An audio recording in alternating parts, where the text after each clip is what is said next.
श्री जपजी साहब का पाठ किया, उत्थे भी महाराज ने दरबार शब्द वरत्या। संगत एक पौड़ी बहुत सुखैन है, उहदे अर्थ आप जी जरूर सवन करियो। साचा साहिब साच नाए भाख्या भाओ अपार। इहदे अर्थ की ने? महाराज कहंदे वाहिगुरु जी साचा साहिब तुसी सच्चे साहिब हो। जिवें असीं आनंद साहब चों पढ़दे हां, साचे साहिबा क्या नहीं घर तेरा, तेरे घर दे विच तेरे दरबार दे विच की कुछ नहीं हैगा। इत्थे असीं पढ़िया साचा साहिब साच नाए, जिहदा नाम सच्चा है। संगत जी महाराज सच्चे पिता कहंदे देखो नाम सच्चे दा भाव कि दुनिया उन्हों पुकारदी आ ते रहिंदी, जदों तक ये संसार असीं पुकारदे रहना। पातशाह जी कहंदे भाख्या, भाख्या दे अर्थ हुंदे आ बोली, परमात्मा दी बोली किहो जी आ। महाराज सच्चे पिता कहंदे भाओ अपार, परमात्मा दी बोली है प्रेम दे नाल नको नक भरी हुई। इसे करके बाबा फरीद कहंदे जे तो प्रिया दी सिक तो हिआओ ना ठाहे कहीदा। ਇਹਦਾ ਭਾਵ ਹੈ ਜੇ ਤੂੰ परमात्मा ਨੂੰ ਪਾਉਣਾ ਚਾਹੁੰਦਾ ਤੇ ਕਿਸੇ ਨੂੰ ਕੜਵੇ ਬੋਲ ਬੋਲ ਕੇ ਉਹਦਾ ਦਿਲ ਨਾ ਦੁਖਾਇਆ ਕਰ, ਕਿਉਂਕਿ परमात्मा ਨੂੰ ਇਹ ਗੱਲਾਂ ਮਨਜ਼ੂਰ ਨਹੀਂ। ਵੇਖੋ ਜਿਹੜਾ ਧਰਮ ਦਾ ਮਾਰਗ ਨਾ ਸੰਗਤ ਜੀ ਬਹੁਤ ਸੂਖਮ ਜਿਹਾ ਮਾਰਗ ਹੈ। ਇੱਥੇ ਗੁਰੂ ਸਾਹਿਬ ਕਹਿੰਦੇ ਆਪਾਂ ਨਾ ਘਰਾਂ ਵਿੱਚ ਟੈਂਕੀਆਂ ਰੱਖੀਆਂ ਨਾ, ਤੇ ਜਦੋਂ ਅਸੀਂ ਮੋਟਰ ਛੱਡਦੇ ਆ ਤੇ ਜ਼ੋਰ ਲਾ ਕੇ ਪਾਣੀ ਟੈਂਕੀ ਤੇ ਚੜਦਾ, ਪਰ ਜਦੋਂ ਅਸੀਂ खोलना होवे टूटी खोल दो तो पानी जड़ा एकदम थले आवेगा। ज्ञानी जी अक्सर ये उदाहरण दिंदे हुंदे आ कि जदों पहाड़ी ते चढ़िए ते जोर लगदा, थले आउण लग्या जोर नहीं लगदा। नेम निभाउणा, बाणी पढ़नी, धर्मी जीवन बनाउणा बड़ी मशक्कत है, पर महाराज कहंदे डिगन लग्या ते जोर नहीं लगना। एक गलती होनी ते सारा ही मलिया मेट हो के हो जाना। तां करके साडी बोली च गुरु साहब कहंदे भाव होवे, प्रेम होवे, ये परमात्मा दी बोली है। साचा साहिब साच नाए भाख्या भाओ अपार, आखें मंगै देह देह। उस दरबार दे विच असीं आखदे हां मंगदे हां परमात्मा जी सानू दिओ, आखें मंगै देह देह, दात करे दातार। वो परमात्मा दातार है, क्योंकि अज भी महाराज कहंदे कोट अपराध खंडन के दाते। हुण इहदे विच तुसीं एक तुक पढ़ोगे, आखें मंगै देह देह, दात करे दातार, फेर के अगे रखी है। इनू के पाठ पढ़ना संगत जी, कक्के नू सिहारी लगी है। फिर उस वाहिगुरु जी दे अगे रखिए की, क्योंकि ये सवाल पता महाराज ने क्यों किया? वो परमात्मा जिहड़ा साहिब है, वो परमात्मा जिहदा नाम सच्चा है, वो परमात्मा जिहदी बोली प्रेम वाली है, वो परमात्मा जिहदे कोलों मंग के सारियां दाता लैने आ, तो जो दाता देन वाला ही हो तो फिर उहदे अगे की रखिए, क्योंकि लईयां ते अगे उहदे कोलों ने। हुण बंदा उहदे कोलों लैके रुपया गोलक च पा के कवे मैं पाया जी, मैं लख ना दिंदा गुमत नहीं सी बनना गुरुद्वारे दा। ते महाराज कहंदे नहीं, आखे मंगे दे दे दात करे दातार, उहदे को लैके उहनूं दे रहे। फिर महाराज जी तुसीं दसो की दईए कि वह परमात्मा दे दरबार तक आपां भी पहुंचीए। फेर के वेखो गुरु साहब ने सवाल किया, फेर के अगे रखी है।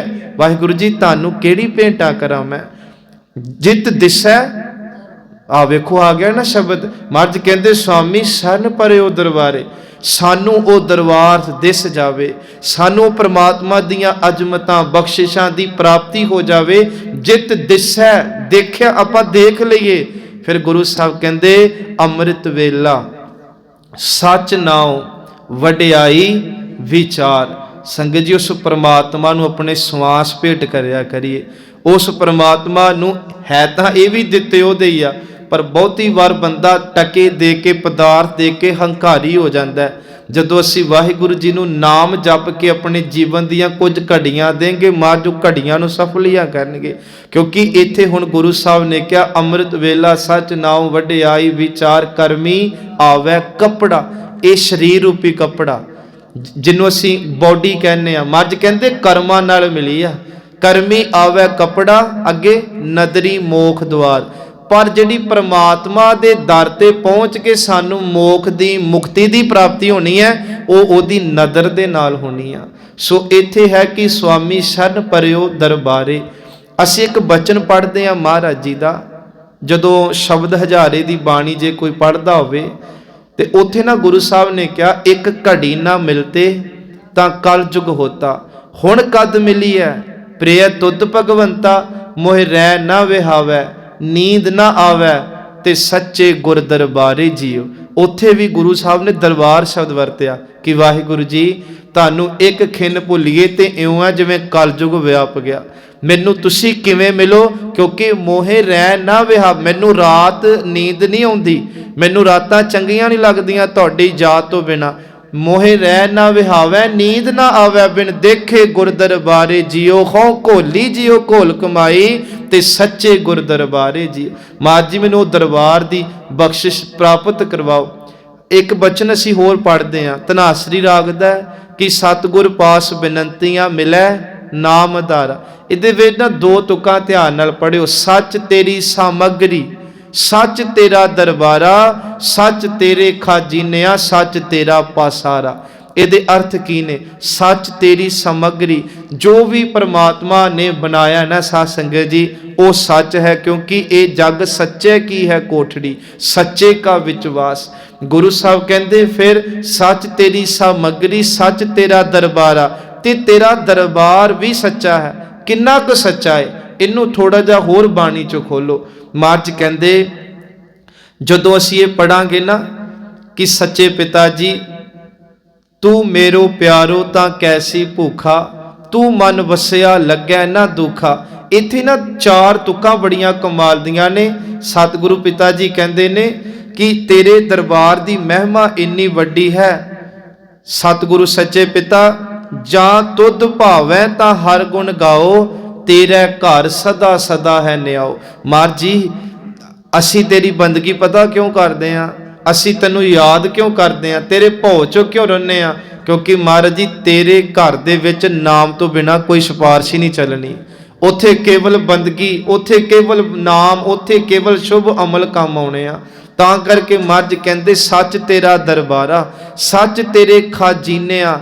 ਪਰਮਾਤਮਾ ਦੇ ਖਜ਼ਾਨੇ ਨੇ ਜਿਹੜੇ ਪਦਾਰਥ ਨੇ ਸੰਗਤ ਜੀ ਉਹਨਾਂ ਦਾ ਕੋਈ ਅੰਤ ਬੰਨਾ ਨਹੀਂ। ਤੇ ਸੱਚ ਤੇਰਾ ਪਸਾਰਾ, ਪਰਮਾਤਮਾ ਦਾ ਜਿੰਨਾ ਵੀ ਪਸਾਰਾ ਹੈ ਉਹਦੀ ਹੋਂਦ ਕਰਕੇ ਇਹ ਵੀ ਸੱਚ ਹੈ। ਸੋ ਗੁਰੂ ਸਾਹਿਬ ਸੱਚੇ ਪਿਤਾ ਜੀ ਕਿ ਸੁਆਮੀ ਸਰਨ ਪਰਿਓ ਦਰਬਾਰੇ। ਗੁਰੂ ਸਾਹਿਬ ਜੀ ਆਪਾਂ ਤੁਹਾਡੀ ਸ਼ਰਨ ਆਏ ਆ ਉਸ ਦਰਬਾਰ ਦੀ ਜਿਹਨੂੰ ਮਹਾਰਾਜ ਸੱਚੇ ਪਿਤਾ ਕਹਿੰਦੇ ਵੱਡਾ ਤੇਰਾ ਦਰਬਾਰ, ਸੱਚਾ ਤੁਧ ਤਖਤ, ਸਿਰ ਸ਼ਾਹਾਂ ਪਾਤਸ਼ਾਹ, ਨਿਹਚਲ ਚੌਰ ਛਤ। ਇਹਦੇ ਅਰਥ ਤੇ ਗੁਰੂ ਰਾਮਦਾਸ ਦੇ ਘਰ ਦੀ ਵਡਿਆਈ ਥੋੜੀ ਜੀ। ਗੁਰੂ ਸਾਹਿਬ ਕਹਿੰਦੇ ਵੱਡਾ ਤੇਰਾ ਦਰਬਾਰ। ਇਸ ਧਰਤੀ ਦੇ ਉੱਤੇ ਦਰਬਾਰ ਸਾਹਿਬ ਨਾਲੋਂ ਕੋਈ ਵੱਡਾ ਹੋਰ ਤੁਸੀਂ ਦਰਬਾਰ ਨਹੀਂ ਦੇਖੋਗੇ। ਬੇਸ਼ੱਕ ਕੋਈ ਅਰਬਾਂ ਖਰਬਾਂ ਲਾ ਕੇ ਤੇ ਬਹੁਤ ਮਟੀਰੀਅਲ ਲਾ ਕੇ ਮਹਿੰਗਾ ਕੋਈ ਇੱਕ ਦਰਬਾਰ ਤਿਆਰ ਕਰ ਲੇ, ਪਰ ਫਿਰ ਵੀ ਦਰਬਾਰ ਸਾਹਿਬ ਦੀ ਪਹੁੰਚ ਨਹੀਂ ਕੋਈ ਕਰ ਸਕਦਾ ਢਾਂਚਾ ਹੋਰ ਬਿਲਡਿੰਗ ਦਾ। ਮਾਰ ਜੀ ਇਹ ਵੱਡਾ ਦਰਬਾਰ ਹੈ, ਵੱਡਾ ਤੇਰਾ ਦਰਬਾਰ, ਸੱਚਾ ਤੁਧ ਤਖਤ। ਤੇਰੇ ਤਖਤ ਵੀ ਸੱਚੇ ਆ। ਹੁਣ ਕਿਉਂ ਸੱਚੇ ਨੇ? ਇੱਕ ਹੋਰ ਇਹਦੇ ਵਿੱਚ ਜਿਹੜੀ ਗੱਲ ਆਪਾਂ ਪੜ੍ਹੀ, ਵੱਡਾ ਤੇਰਾ ਦਰਬਾਰ, ਸੱਚਾ ਤੁਧ ਤਖਤ, ਸਿਰ ਸ਼ਾਹਾਂ ਪਾਤਸ਼ਾਹ। ਤੁਸੀਂ ਸ਼ਾਹਾਂ ਦੇ ਪਾਤਸ਼ਾਹਾਂ ਦੇ ਪਾਤਸ਼ਾਹ ਹੋ। ਸਿਰ ਸ਼ਾਹਾਂ ਪਾਤਸ਼ਾਹ, ਨਿਹਚਲ ਚੌਰ ਛਤ। ਕਿੰਨੀਆਂ ਚੀਜ਼ਾਂ ਪੜੀਆਂ? ਦਰਬਾਰ, ਚੌਰ, ਤਖਤ ਤੇ ਸੱਚੇ ਪਿਤਾ ਜੀ ਆਪ, ਚਾਰ ਹੋ ਗਈਆਂ ਨਾ। ਹੁਣ ਵੇਖੋ ਇਹ ਸਭ ਕੁਝ ਮਾਰਚ ਸੱਚੇ ਪਿਤਾ ਨੇ ਗੁਰੂ ਗ੍ਰੰਥ ਸਾਹਿਬ ਨੂੰ ਸੌਂਪਿਆ। ਅਸੀਂ ਗੁਰੂ ਸਾਹਿਬ ਜੀ ਨੂੰ ਕਹਿੰਦੇ ਆ ਦਰਬਾਰਨ ਮੈਂ ਤੇਰੋ ਦਰਬਾਰਾ। ਪਰਮਾਤਮਾ ਬੜੇ ਦਰਬਾਰ ਲੱਗੇ ਤੇ ਲੱਗਦੇ ਨੇ ਤੇ ਅੱਗੇ ਵੀ ਲੱਗਣਗੇ, ਪਰ ਤੇਰੇ ਵਰਗਾ ਸਦੀਵੀ ਦਰਬਾਰ ਧਰਤੀ ਤੇ ਕੋਈ ਨਹੀਂ। ਹੁਣ ਉਹ ਕਿਵੇਂ ਆ? ਗੁਰੂ ਰਾਮਦਾਸ ਜੀ ਦੀ ਸਿਫਤ ਕਰਦੇ ਆ ਨਾ ਭੱਟ ਜੀ, ਇੱਕ ਤੁਕ ਉਚਾਰਦੇ ਆ, ਧੰਨ ਸੋ ਤੇਰਾ ਥਾਨ ਹੈ, ਸੱਚ ਤੇਰਾ ਪੈ ਸ਼ਿਕਾਰਿਆ। ਜਦੋਂ ਵੀ ਦਰਬਾਰ ਸਾਹਿਬ ਜਾਈਏ ਆਪਾਂ ਜਾਂ ਆਪਣੇ ਗੁਰੂ ਘਰ ਕਿਤੇ ਵੀ ਮੱਥਾ ਟੇਕੀਏ ਨਾ, ਇਹਨਾਂ 4-5 ਚੀਜ਼ਾਂ ਦਾ ਜ਼ਰੂਰ ਖਿਆਲ ਰੱਖੋ ਜਿਹਨੂੰ ਬਾਣੀ ਚ ਅੱਜ ਅਸੀਂ ਪੜ੍ਹਿਆ। ਪਹਿਲੀ ਗੱਲ ਤਖਤ ਪੜ੍ਹਿਆ, ਦੂਜਾ ਪਾਤਸ਼ਾਹ ਪੜ੍ਹਿਆ, ਤੀਜਾ ਦਰਬਾਰ ਪੜ੍ਹਿਆ, ਚੌਥਾ ਪੜ੍ਹਿਆ ਚੌਬਦਾਰ। ਪਰਮਾਤਮਾ ਤੈਨੂੰ ਚੋਰ ਸਾਹਿਬ ਕਰਨ ਵਾਲੇ ਜਿਹੜੇ ਤੈਨੂੰ ਚੋਰ ਕਰਦੇ ਆ, ਤੇਰੇ ਚੌਬਦਾਰ। ਹੁਣ ਇੱਥੇ ਤੁਸੀਂ ਵੇਖੋ ਪੁਰਾਣੇ ਸਮਿਆਂ 'ਚ ਨਾ ਜਦੋਂ ਇੱਕ ਰਾਜਾ ਤਖਤ ਤੇ ਬਹਿੰਦਾ ਹੁੰਦਾ ਸੀ ਤੇ ਇਹ ਸਾਰੇ ਸਿੰਬਲ ਉਹਦੇ ਲਈ ਵਰਤੇ ਜਾਂਦੇ ਸੀ। ਉਹਦੇ ਸਿਰ ਤੇ ਚੰਦੋਆ ਹੋਣਾ, ਉਹਨੂੰ ਚੋਰ ਸਾਹਿਬ ਹੋਣੀ, ਉਹਦਾ ਤਖਤ ਲੱਗਾ ਹੋਣਾ, ਆਪ ਉਹਨੇ ਪਾਤਸ਼ਾਹ ਜਾਂ ਬਾਦਸ਼ਾਹ ਕਹਾਉਣਾ, ਇਹ ਸਾਰੇ ਉਹਦੇ ਪ੍ਰਤੀਕ ਹੁੰਦੇ ਸੀ। ਹੁਣ ਗੁਰੂ ਰਾਮਦਾਸ ਦੇ ਘਰ ਦੀ ਵਡਿਆਈ ਸੁਣੋ। ਇਸ ਧਰਤੀ ਤੇ ਬੜੇ ਬੜੇ ਜ਼ਾਲਮ ਤੇ ਚੰਗੇ ਬਾਦਸ਼ਾਹ ਵੀ ਆਏ, सतगुरु पिता जी कहते अज तुसी वेखो उन्हां दे तख्त भी नहीं रहे ते वो पातशाह भी नहीं रहे, उन्होंने चौर करने वाले भी नहीं रहे ते उन्होंने चंदोए भी नहीं रहे, पर गुरु रामदास तेरा तख्त भी सच्चा है, तू पातशाह भी सच्चा है, तेरा दरबार भी जुगो जुग अटल है, ते जिथे बाणी दा प्रकाश होवे उत्थे चोर साहब 24 घंटे हुंदा रहिंदा है। दरबार साहब तुसी वेखो चोर बदारां दी ड्यूटियां लगियां होईयां ने। संगत जी ये गुरु घर दी रहमत है, ਇਹਦਾ प्रताप नहीं घटदा। महाराज सच्चे पिता तां कहंदे धन सो तेरा थान है, डिठे सभे थाव नहीं तुद जिहिया, वदो पुरख विदाते ता तू सोहिया, वसदी सगन अपार अनूप रामदासपुर। वेखो वसदी दा भाव प्रेजेंट समय च लियो कि ये हमेशा नगरी वसदी रहूगी, जुग जुग वसदी रहे। असी पढ़ते होंदे सी ना कि बड़ी मिठड़ी कोई गीत गांदा होंदा सी कि मेरे गुरु रामदास दी नगरी है भाई, वो तो जुगो जुग वसदी रहे। वसदी सगन अपार अनूप रामदास सर, हर हा नानक कसमल जाए नहाए रामदास सर। सो ये प्रताप है। हुण थोड़ी शोभा सुनो इस घर दी। भाई वीर सिंह दे ना बहुत सोहणियां कवितावां ने संगत जी। भाई वीर सिंह जी उदाहरण दे के ना दरबार साहब की वडियाई करते हैं कि स्वामी शरण परियो दरबारे। भाई वीर सिंह कहते जिस सप दे कोल मणी हुंदी ना, जदों मणी उहदी कोई लै जावे जां गवा जावे, कहते वो सप ना बहुत दुख महसूस करदा, उहदी दुख नूं ओही जाने। फिर भाई जी दूजी उदाहरण दे के कहते एक माँ का पुत गवा जे ना, वो जिहड़ी पीड़ च वो लंघूगी उन्नी गुआंढण च उहदी सखी होर भैन नहीं लंघ सकती। वो माँ ही जानती है जिहदा अखां दा तारा गुम हो गया संसार च, उन्होंने कहते संसार ही नहीं चंगा लगता। इसे तरह जदों संगत जी बंदगी वाली रूहां नूं तोट आवे, उन्होंने लगे ना कि साडा नेम घटन दिया, ते कहते उन्हां दे हालात पता किवें हुंदे, जिवें परलो नहीं आउंदी उवें कहते वो तड़पदे उस परलो वांग। पर जदों उन्हां दे ध्यान च दरबार साहब आंदा ते तुसीं इतिहास पढ़ के वेखो दरबार साहब दा। अज तक केवल सैल्फियां तक ते असी मनोरंजन के साधन तक दरबार साहब रख लिया जी, चलो टाइम कड्डो मत्था टेकाओ। नहीं नहीं संगत जी, वो स्पिरिचुअलिटी का एक साडे कोलों सिद्धांत है कि जिहदे कोल गया असी नितनेम टुट्टे दियां अरदासां करनियां सी, जिहदे कोल गया साडे मूल मंत्र गुरमंत्र दे अभ्यास असी जाके लैने सी महाराज कोलों। दरबार साहब जदों भी पुरातन सिख जाते रहे, उन्होंने यही मंगन जाना कि वाहिगुरु जी अपना नामदान अभ्यास सानू बख्शो। ये टुटियां सुरतां नू जोड़न वाला एक केंद्र है। कहते जदों एक भगत दी गुरसिख दी कोई तोट आवे तो दरबार साहब जाता है, टुट्टी डोर इत्थे नेम दी फिर जुड़ जाती आ ते वो आश आश कर उठदा। क्यों? क्योंकि एक गल बड़ी सोहनी एक कवि ने लिखी आ, कहते दो सचखंड मन्ने जाते आ, एक असी वेख्या नहीं ते एक धरती ते आ, ते मान है कि वो सिख कौम दे हिस्से आई गल। कहता परमात्मा ने ना तक्कड़ च पा के सचखंड तोले, उहदी अपनी उडारी आ। कहते जिहड़ा भारा सी वो धरती ते रह गया, जिहड़ा होरा सी वो समाने चला गया। हुण ओनू असी दरबार साहब कहने आ जां सचखंड कहने आ, माफ करियो गोल्डन टैंपल ना क्या करो। अपने आप नू पढ़ाकू जान के कि लो जी असी बड़े पढ़े लिखिया, गोल्डन का मतलब की है? सोना। ते टैंपल का मतलब है मंदिर। कि वो सोने का मंदिर है? नहीं, वो रब का घर है संगत जी। इनू हरी मंदिर बाणी ने कहा, दरबार साहब बाणी ने कहा, गोल्डन टैंपल कह के असी परमात्मा के घर की बहुत ज़्यादा हेठी करते हैं। सच्चे पिता महाराज दे सिख भाई वीर सिंह कहते मणी गवाचिया सप ज्यों दुख पावदा, पुत गवाचिया मां जग नहीं भावदा, हर रस दी जद तोट पवे फकीर नू परलो मचे चुफेर इउं कमरावदा, टुट्टी डोर जे दर तेरे आमदा। श्री दरबार साहब टुट्टी डोर जे दर तेरे आमदा, लहर फिरे एक वार रो मुड़ धामदा। सच जानियो किते भावना नाल जायो, जे अंदर भुख है ना कि नितनेम च नागे पै रहे आ, मन क्रुझिया रहिंदा, बाणी नहीं चज नाल पढ़ हो रही, देख करा के अरदास करियो, मार सच्चे पिता नेम फिर बख्श दिंदे आ, प्रेम बख्श दिंदे आ। लहर फिरिया एक वार रो मुंड धामदा, ते अखीर ते जाके कहंदे आ साचो दुनिया दे लोगो अरशों उतरिया आन इउं बचावदा। इत्थे तां कोई अगम्मी खेड़ वरदी है कि सच है वो अगम्मी खेड़ ओही जाने जो उस रूहानीयत नूं पाउंदे आ। संत सिंह जी ग्रंथी होए आ दरबार साहब दे, महाराजा रणजीत सिंह दे वेले। ਕਹਿੰਦੇ ਆ ਇਹ ਜਦੋਂ ਨਾ ਕਥਾ ਕਰ ਰਹੇ ਸੀ ਆਪਣੀ ਡਿਊਟੀ, ਕਹ ਲੋ ਉਹ ਤੋਂ ਬਾਅਦ ਇਹਨਾਂ ਨੂੰ ਪਤਾ ਲੱਗਾ ਕਿ ਮਹਾਰਾਜਾ ਰਣਜੀਤ ਸਿੰਘ ਆਏ ਆ।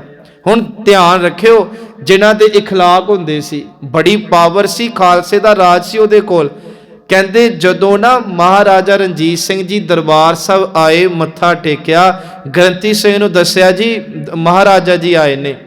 ਗ੍ਰੰਥੀ ਸਿੰਘ ਅੱਗੇ ਅੱਗੇ ਤੁਰਦਾ ਤੇ ਮਹਾਰਾਜਾ ਪਿੱਛੇ ਪਿੱਛੇ ਤੁਰਦਾ। ਧਿਆਨ ਨਾਲ ਸੁਣਿਓ, ਪੂਰੀਆਂ ਪ੍ਰਕਰਮਾਂ ਖਤਮ ਹੋਈਆਂ ਤੇ ਲਾਗੇ ਨਾ ਬਾਗ ਹੁੰਦਾ ਸੀ ਜਿਹਨੂੰ ਗੁਰੂ ਕਾ ਬਾਗ ਕਿਹਾ ਜਾਂਦਾ। ਇੱਥੇ ਸੰਤ ਸਿੰਘ ਪਹੁੰਚ ਗਿਆ।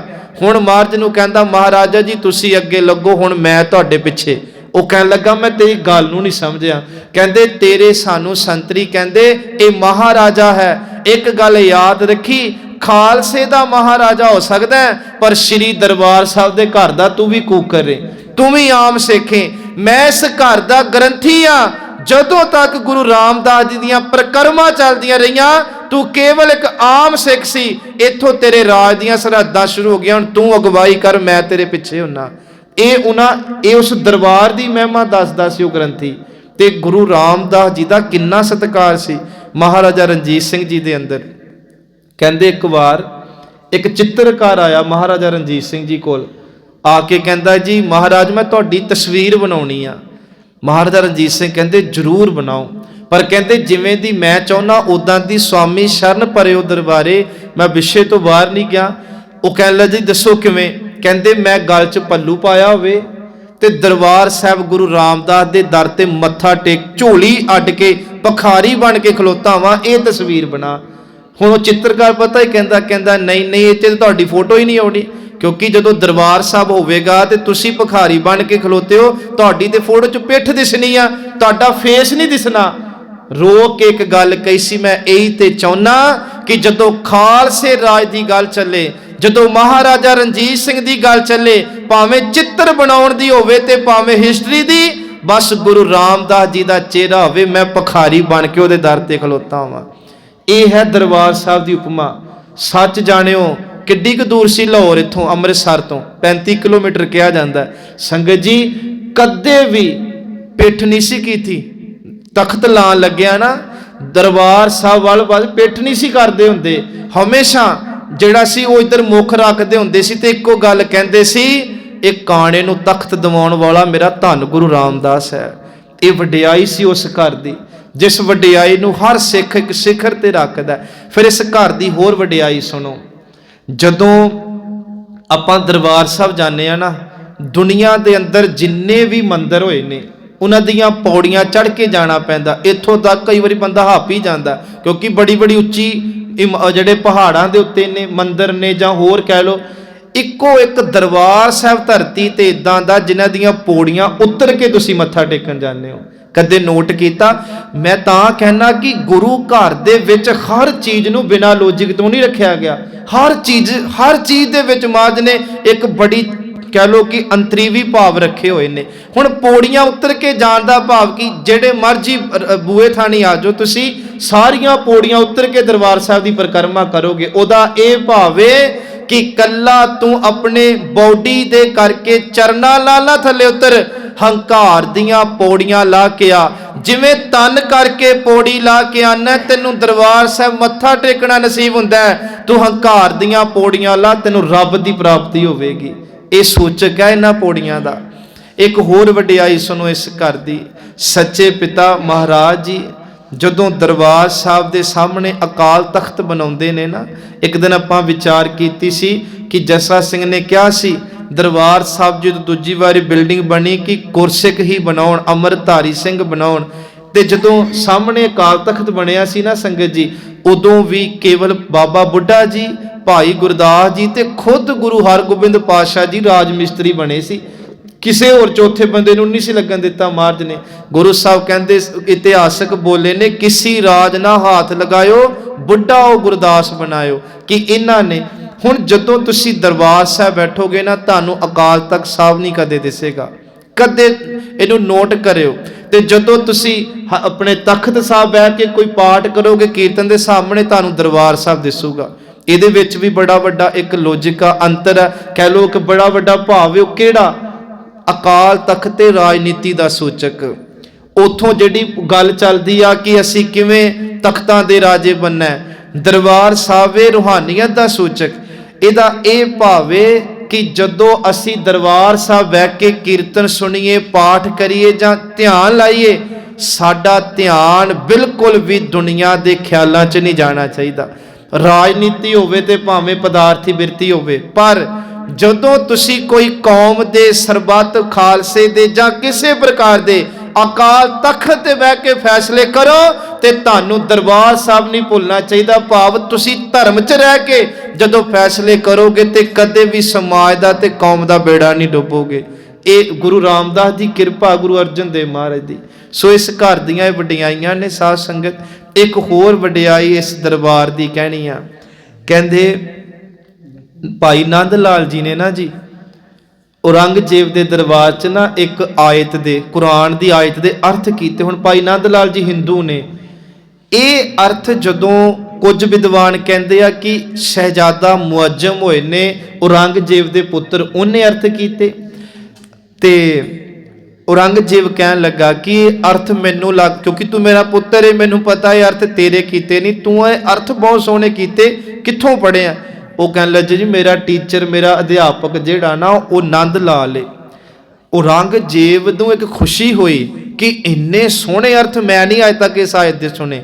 ਪਰ ਉਹਨੇ ਦੂਜੀ ਗੱਲ ਦਾ ਪਤਾ ਕੀ ਕ੍ਰੋਧ ਕੀਤਾ ਕਿ ਕਹਿਣ ਲੱਗਾ ਕੁਰਾਨ ਦੇ ਇੰਨੇ ਸੋਹਣੇ ਅਰਥ ਕਰਨ ਵਾਲਾ ਇੱਕ ਹਿੰਦੂ ਆ, ਉਹਨੂੰ ਮੁਸਲਮਾਨ ਬਣਾਓ, ਉਹ ਸਾਡੀ ਕੌਮ 'ਚ ਹੋਣਾ ਚਾਹੀਦਾ। ਜੇ ਮੁਸਲਮਾਨ ਬਣੇ ਤੇ ਠੀਕ ਹੈ, ਨਹੀਂ ਤਾਂ ਉਹਨੂੰ ਜਾਨੋਂ ਮਾਰ ਦਿਓ। ਦੇਖੋ ਦਰਬਾਰ, ਹੁਣ ਉਹ ਦਰਬਾਰ ਹੈ ਆਨੰਦਪੁਰ ਸਾਹਿਬ ਦਾ, ਜਿਹਦੀ ਮਹਿਮਾ ਨਹੀਂ ਬਿਆਨ ਹੋ ਸਕਦੀ। ਸੰਗਤ ਜੀ ਇੱਕ ਕਿਤਾਬ ਬੜੀ ਸੋਹਣੀ ਬਾਬਾ ਹਰਨਾਮ ਸਿੰਘ ਰਾਮਪੁਰ ਖੇੜੇ ਵਾਲਿਆਂ ਦੇ ਜਿਹੜੇ ਅੱਗੇ ਅਨੁਯਾਈ ਨੇ, ਸੰਤ ਬਾਬਾ ਸੇਵਾ ਸਿੰਘ ਜੀ ਨੇ ਧਰਤ ਆਨੰਦਪੁਰ ਦੀ ਲਿਖੀ ਆ। ਕਿਤੇ ਸਮਾਂ ਮਿਲੇ ਕਿ ਇਸ ਕਿਤਾਬ ਨੂੰ ਪੜ੍ਹਿਓ। ਕਿੰਨੀਆਂ ਸੋਹਣੀਆਂ ਝਾਕੀਆਂ ਉਹਨੇ ਦਰਬਾਰ ਆਨੰਦਪੁਰ ਸਾਹਿਬ ਦੀ ਧਰਤੀ ਦੀਆਂ ਦੱਸੀਆਂ। ਬਾਦਸ਼ਾਹ ਜਿਹੜਾ ਬਹਾਦਰ ਨਾ, ਇਹਦਾ ਨਾਮ ਸ਼ਹਿਜ਼ਾਦਾ ਮੁਅੱਜ਼ਮ ਸੀ, ਇਹਦਾ ਟੀਚਰ ਸੀ ਭਾਈ ਨੰਦ ਲਾਲ। ਇਹਨੂੰ ਜਾ ਕੇ ਦੱਸਿਆ ਉਹਨੇ, ਕਹਿਣ ਲੱਗਾ ਵੇਖੋ ਤੁਸੀਂ ਮੇਰੇ ਧਰਮ ਦੇ ਗੁਰੂ ਹੋ, ਤੁਸੀਂ ਮੈਨੂੰ ਆਇਤ ਦੇ ਅਰਥ ਕਰਾਏ, ਮੈਂ ਦਰਬਾਰ 'ਚ ਪੜ੍ਹੇ। ਮੇਰੇ ਪਿਤਾ ਨੇ ਕਿਹਾ ਕਿ ਜਾਂ ਭਾਈ ਨੰਦ ਲਾਲ ਨੂੰ ਮੁਸਲਮਾਨ ਬਣਾਓ ਤੇ ਜਾਂ ਜਾਨੋਂ ਮਾਰ ਦਿਓ। ਇਹੋ ਜਿਹਾ ਅਕਲ ਲਤੀਫ, ਇੰਨਾ ਹੁਸ਼ਿਆਰ ਸਾਡੀ ਕੌਮ 'ਚ ਹੋਣਾ ਚਾਹੀਦਾ। ਹੁਣ ਭਾਈ ਨੰਦ ਲਾਲ ਜੀ ਥੋੜੇ ਘਬਰਾ ਗਏ। ਉਹ ਕਹਿਣ ਲੱਗਾ ਕਿ ਮੈਂ ਜਾਨ ਵੀ ਬਚਾਉਣੀ ਚਾਹੁੰਦਾ ਤੇ ਮੈਂ ਧਰਮ ਵੀ ਬਚਾਉਣਾ ਚਾਹੁੰਦਾ, ਕਿਉਂਕਿ ਮੈਨੂੰ ਮੇਰਾ ਧਰਮ ਪਿਆਰਾ ਹੈ। ਕੋਈ ਇਹੋ ਜਿਹਾ ਖਿੱਤਾ ਹੈ ਇਸ ਧਰਤੀ ਤੇ ਜਿੱਥੇ ਮੇਰਾ ਧਰਮ ਵੀ ਬਚੇ ਤੇ ਮੇਰੀ ਜਾਨ ਵੀ ਬਚੇ। ਵੇਖੋ ਦੁਸ਼ਮਣ ਸਿਫਤ ਕਰਨ ਲੱਗਾ ਗੁਰੂ ਨਾਨਕ ਦੇ ਘਰ ਦੀ ਧਰਤੀ, ਆਨੰਦਪੁਰ ਸਾਹਿਬ ਦੀ ਦਾ ਦਰਬਾਰ। ਤੇ ਬਹਾਦਰ ਸ਼ਾਹ ਜਿਹਨੂੰ ਸ਼ਹਿਜ਼ਾਦਾ ਮੁਅੱਜ਼ਮ ਕਹਿੰਦੇ ਆ, ਕਹਿੰਦੇ ਇਸ ਧਰਤੀ ਤੇ ਇਸ ਬ੍ਰਹਿਮੰਡ 'ਚ ਇੱਕੋ ਹੀ ਇੱਕੋ ਇਹੋ ਜਿਹਾ ਖਿੱਤਾ ਏ ਜਿਹਨੂੰ ਆਨੰਦਪੁਰ ਕਹਿੰਦੇ ਆ ਤੇ ਜਿਹਦਾ ਰਾਜ ਕਲਗੀਧਰ ਪਿਤਾ ਕੋਲੇ। ਉੱਥੇ ਚਲਿਆ ਜਾ, ਕਿਉਂਕਿ ਉਹਦੇ ਰਾਜ ਵਿੱਚ ਗਿਆ ਮੇਰੇ ਬਾਪੂ ਦੀ ਵੀ ਨਹੀਂ ਚੱਲਦੀ। ਇਹਦੀਆਂ ਤੋਪਾਂ ਵੀ ਉੱਥੇ ਜਾ ਕੇ ਹਾਰ ਜਾਂਦੀਆਂ ਨੇ, ਇਹਦੇ ਜਰਨੈਲ ਵੀ ਜਾ ਕੇ ਉੱਥੇ ਨੀਵੀਆਂ ਪਾ ਲੈਂਦੇ ਨੇ। ਉੱਥੇ ਤੇਰਾ ਧਰਮ ਵੀ ਬਚੇਗਾ ਤੇ ਉੱਥੇ ਤੇਰੀ ਜਾਨ ਵੀ ਬਚੂਗੀ। ਸੱਚ ਜਾਣਿਓ, ਇਹ ਚੱਲ ਕੇ ਗਿਆ ਜੀ ਉੱਥੇ। ਇਹ ਘਟਨਾ ਤੋਂ ਬਾਅਦ ਭਾਈ ਨੰਦ ਲਾਲ ਗੁਰੂ ਦੀ ਸ਼ਰਨ ਗਏ ਤੇ ਮਹਾਰਾਜ ਦੇ ਘਰ ਨੇ ਕਿਤੇ ਨਹੀਂ ਸੀ ਕਿਹਾ ਨੰਦ ਲਾਲ ਤੂੰ ਪਹਿਲਾਂ ਅੰਮ੍ਰਿਤ ਛਕ, ਤੈਨੂੰ ਫੇਰ ਕੋਲ ਰੱਖਾਂਗੇ। ਨਹੀਂ ਨਹੀਂ, ਮਹਾਰਾਜ ਸੱਚੇ ਪਿਤਾ ਕਹਿੰਦੇ ਹਿੰਦੂ ਹਿੰਦੂ ਰਹਿ ਕੇ ਨਾਮ ਜਪੇ, ਮੁਸਲਮਾਨ ਮੁਸਲਮਾਨ ਆਪਣੇ ਧਰਮ 'ਚ ਰਹਿ ਕੇ ਨਾਮ ਜਪੇ, ਚੰਗੇ ਕਰਮ ਕਰੇ। ਇਸੇ ਤਰ੍ਹਾਂ ਸਿੱਖ ਨੂੰ ਮਹਾਰਾਜ ਇਹ ਗੱਲ ਸਮਝਾਉਂਦੇ ਆ। ਸੋ ਇਹ ਦਰ ਦੀ ਵਡਿਆਈ ਹੈ ਸੰਗਤ ਜੀ, ਜਿਸ ਦਰ ਨੂੰ ਅੱਜ ਮਹਾਰਾਜ ਕਹਿੰਦੇ ਵਾਹਿਗੁਰੂ ਅਸੀਂ ਤੁਹਾਡੀ ਸ਼ਰਨ ਆਏ ਆ। ਹੁਣ ਜਦੋਂ ਅਸੀਂ ਸ਼ਰਨ ਜਾਵਾਂਗੇ ਨਾ ਜੀ, ਸਤਿਗੁਰ ਆਇਓ ਸ਼ਰਨ ਤੁਹਾਰੀ, ਕੀ ਮਿਲਦਾ? ਮਿਲੈ ਸੂਖ। ਇਸ ਦਰ ਤੇ ਮੱਥਾ ਟੇਕਿਆ, ਇਸ ਦਰ ਤੇ ਘੜੀ ਬੈਠਿਆ, ਕੋਈ ਇਹ ਨਹੀਂ ਕਹਿੰਦਾ ਮੈਂ ਦੁੱਖ ਲੈ ਕੇ ਇੱਥੋਂ ਚੱਲਿਆ। ਕੋਈ ਕਹਿੰਦਾ ਜੀ ਨਹੀਂ, ਇੱਥੇ ਤਾਂ ਤਨ ਦੀ ਪੂਰਤੀ ਵੀ ਆ ਤੇ ਮਨ ਦੀ ਪੂਰਤੀ ਵੀ ਆ। ਇੱਥੇ ਤਾਂ ਸਾਡੇ ਹੰਝੂ ਖੇੜਿਆਂ 'ਚ ਬਦਲ ਜਾਂਦੇ ਆ। ਇੱਥੇ ਸਾਡੇ ਦੁੱਖ ਜਿਹੜੇ ਆ ਉਹ ਸੰਗਤ ਜੀ ਇੱਕ ਸ਼ਾਂਤੀ 'ਚ ਵਰਤ ਜਾਂਦੇ ਆ। ਇੱਥੇ ਤਾਂ ਮਹਾਰਾਜ ਸੱਚੇ ਪਿਤਾ ਜੀ ਕਹਿੰਦੇ ਮੁਰਝਾਏ ਚਿਹਰੇ ਵੀ ਜਿਹੜੇ ਆ ਉਹ ਖਿਲੇ ਹੋਏ ਫੁੱਲਾਂ ਦੇ ਵਾਂਗ ਸੱਚ ਇਵੇਂ ਨੰਦਾਂ ਦੀ ਪੁਰੀ 'ਚ ਚਲੇ ਜਾਂਦੇ ਆ। ਮਹਾਰਾਜ ਕਹਿੰਦੇ ਮਿਲੈ ਸੂਖ ਨਾਮ ਹਰ ਸ਼ੋਭਾ, ਚਿੰਤਾ ਲਾਏ ਹਮਾਰੀ। ਇਸ ਦਰ ਤੇ ਜੁੜੀਏ, ਚਿੰਤਾਵਾਂ ਦੂਰ ਹੁੰਦੀਆਂ। ਨਾਮ ਦੀ ਸ਼ੋਭਾ ਜਿਹੜੀ ਮਹਾਰਾਜ ਸੱਚੇ ਪਿਤਾ ਬਖਸ਼ ਦਿੰਦੇ ਆ। ਫਿਰ ਅੱਗੇ ਅਸੀਂ ਸ਼ਬਦ ਜਿਹੜਾ ਪੜ੍ਹਿਆ ਸੀ, कि खोजत खोजत बहु प्रकारे सर्व अर्थ विचारे। गुरु अर्जन देव महाराज कहते असीं सारे प्रकार नूं खोज के वेख्या, चंगी तरह घोख के वेख्या ते एक विचार ते पहुंचे वो है साध संग परम गत पाई है। संगत जी जिथे भी जिंदगी च जाओ संगत दा कदे लड़ ना छड्डो। ते संगत दा भाव ये है कि अपने जदों मान लो असीं उठ गए हाँ ते रात सौण तक उन्नू संगत कहंदे आ। ये नहीं मैं बड़ी बारी बेनती की कि इत्थों मत्था टेक लिया ते साडी संगत खत्म हो गई, नहीं। अद्धा घंटा सच दी संगत करके सारी दिहाड़ी झूठ दा लड़ नहीं फड़ छड्डना। नितनेम सवेरे कर लिया ताला नहीं मार देना ते मुड़ के शामां नूं ही सोधर दी चाबी लावांगे ते दिन च परवाह ही कोई नहीं। साध संगत दा भाव हुंदा है संगत जी एक एक स्वास सच दे नाल जुड़े रहना, गुरमुखां दी संगत च रहना। जिन्हों बाबा कबीर कहंदे आ कबीर संगत करिए साध की अंत करे निर्वाह, साकत संग ना कीजिए जाते होए बिना। ये है अपना नेम इदां दा बना लो, अपना सुभाव इदां दा बना लो कि हमेशा अपने विचारां दी संगत च, साखियां दी संगत च, चंगियां दी संगत च बैठिए। महाराज कहंदे गुरु दी संगत, गुरमुखां दी संगत, परमात्मा दी संगत परम गत पाई है। संगत जी सानू परम गति दी दात बख्श दिंदी है, साडा जन्म मरण कट्टिया जांदा है। दूजे पासे माया रच बंद हारे जिहड़े संसार दे मेलिਆਂ 'ਚ उलझ जाते आ वो जिंदगी की बाजी हार जाते ने। महाराज कहते चरण कमल संग प्रीत मन लागी, उन्हां दी प्रीत जिहड़ी वाहिगुरु जी के चरणों च लागी जी। सुर जन मिले प्यारे, क्योंकि उन्होंने गुरमुखां दा मेल होया ते गुरमुखां दी संगत च रह के उन्होंने परमात्मा के चरणों का प्यार मिलिया। नानक आनंद करे हर जप जप। जिहड़े भी वाहिगुरु जी नूं जपदे आ संगत जी, रूहानीयत दे आत्मकता दे खेड़े विच हमेशा रहिंदे, सगले रोग निवारे।